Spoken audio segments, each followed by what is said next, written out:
93 FM. 93 Equinox Radio. Bonjour, hier nous avons fait tous les efforts du monde de ne pas regarder le défilé tenu au boulevard du 20 mai à Yaoundé. Cela a été fait avec succès. Nous nous sommes abstenus de mettre la chaîne gouvernementale et regarder cette autre parade routinière et ça nous a fait du bien. Notre tension qui est de plus en plus précaire a été ménagée, nos nerfs préservés. Nous ne voulions pas nous faire narguer par des louanges fondées sur des arguments tirés par les cheveux. Le genre, si le président a porté du kaki, c'est parce que le kaki symbolise l'émergence de 2035.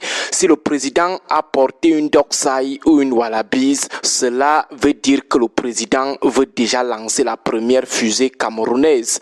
Le genre d'argument qui peut te faire douter du sérieux des commentateurs. Nous ne voulions pas aussi assister à l'infantilisation des autres partis politiques par le parti au pouvoir. On laisse quelques partis de convenance, les partis de l'opposition politiquement corrects passer avec un carré de 8 personnes, de 8 gars comme ça, et derrière on fait défiler toutes les mamans et tous les papas économiquement fragiles du département du Fundi à qui on donne en contrepartie des pains neufs du parti et 2000 francs CFA chacun pour venir faire des centaines de carrés et laisser croire à l'opinion nationale et internationale que l'opposition c'est seulement deux tondus, deux pelés, tandis que le RDPC c'est toute la Chine. Du vrai jeu asymétrique. Ça, on ne voulait pas voir parce que c'est un peu agaçant. Nous avons également décidé de ne pas regarder ce défilé parce que nos nerfs ne sont plus aptes à supporter le bal des éternitaires. Les mêmes visages depuis 64 ans. 64 ans pour les vieux et 42 ans pour les moins vieux. On ne voulait pas vraiment mettre nos nerfs en embuscade en regardant des gens qui pensent encore qu'ils sont jeunes à 75 ans, 95 ans. Pourtant, il y a des jeunes qui peuvent bien les remplacer et faire même mieux.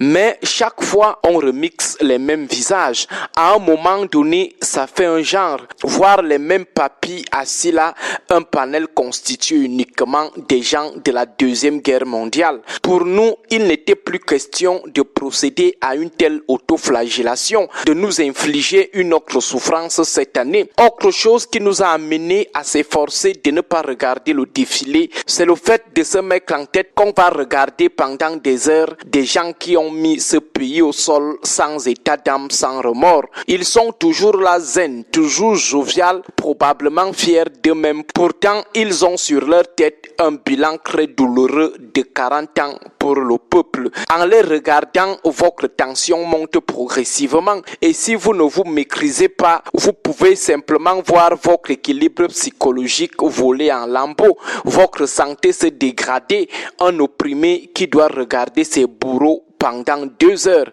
Ce n'est pas du tout évident. Du coup, nous nous sommes abstenus de prendre le risque de regarder ce défilé. À côté, nous avons redouté l'effet négatif de la retransmission où désormais on ne montre plus les gens lorsqu'ils marchent. Lorsque le moment de descendre de la voiture ou de quitter le siège arrive, on coupe vite l'image, on enlève l'image, on passe le temps à filmer les chauves-souris que la femme là avait dit qu'on doit tuer pour chasser le coronavirus du Cameroun.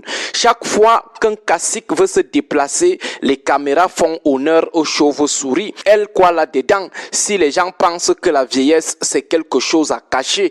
Maintenant, il y a le racontage que certains font pendant ces heures de louange au boulevard. C'est encore une autre raison de notre refus de regarder le défilé d'hier.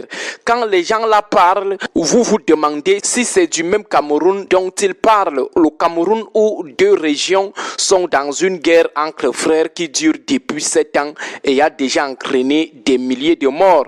Vous vous demandez si ces gens parlent du même pays, un pays dont une région continue d'être harcelée par les offensives d'un groupe terroriste. Vous vous demandez si ces gens parlent du même pays aujourd'hui quasiment à genoux devant le Fonds monétaire international parce que les gens ont pillé les caisses de l'État. Le même pays où les gens meurent de chaleur dans l'extrême nord. Comme ils vivent dans l'opulence, portent des cravates, boivent du Dom Pérignon, se recrutent de la catégorie des partisans du moindre effort qui fait même basse sur l'argent du peuple, ils peuvent venir comme ça raconter des choses infondées sur la prospérité chimère du Cameroun. Mais le défilé, c'est même encore mieux. On pouvait même s'efforcer et regarder seulement la partie nette du défilé militaire. Mais l'autre cérémonie du soir, c'est une autre rude épreuve pour les nerfs fragiles. L'autre là, nous sommes même sortis de la maison de peur de passer dessus en zappant les chaînes. L'autre là, vous voyez comment des personnalités, des vieux qu'on respecte ici dehors, se battent pour qu'on les voit aussi à la télé. Chacun veut que la caméra passe sur lui.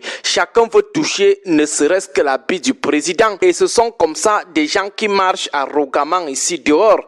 Des gens qui se prennent pour des seigneurs ici dehors. Mais au palais de l'unité, ils sont là tout petits, entassés comme les élèves de l'école primaire lors des kermesses. Et les gens transpirent à grosses gouttes pour se frayer un petit chemin pour être seulement vus. Et c'est là où vous comprenez que vrai de vrai, le corps est un fardeau. Bonne journée à vous tous.